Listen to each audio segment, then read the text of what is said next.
नमस्कार. मी राधिकामध्ये तुमचं मनापासून स्वागत आहे.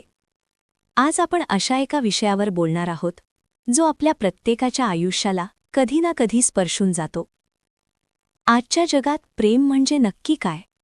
एका रिप्लायवर सुरू होणारं प्रेम आणि एका ब्लॉकवर संपणारं नातं?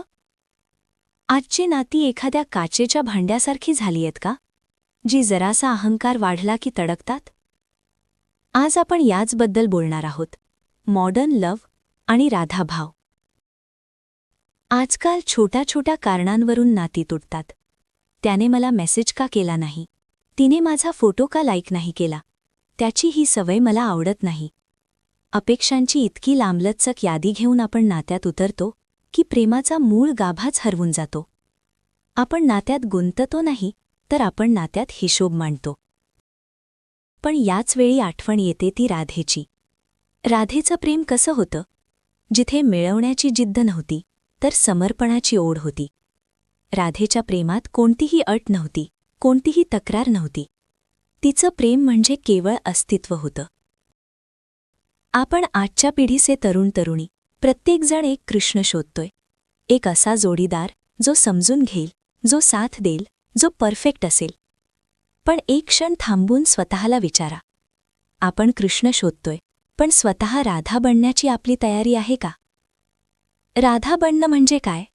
समोरच्यावर हक्क गाजवणं नाही, तर स्वतःच्या अहंकारातून मुक्त होणं. समोरच्याला बदलण्याचा प्रयत्न न करता त्याच्या स्वभावासह त्याला स्वीकारणं.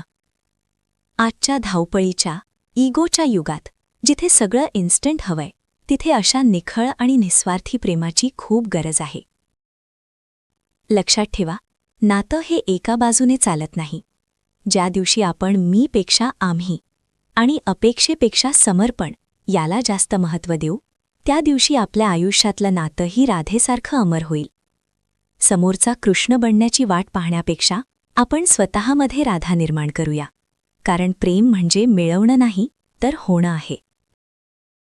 आजचे हे विचार तुम्हाला कसे वाटले? नात्यांमधली ही गुंतागुंत तुम्ही कशी सोडवता? तुमचा अनुभव काय आहे? आम्हाला कमेंटमध्ये नक्की सांगा.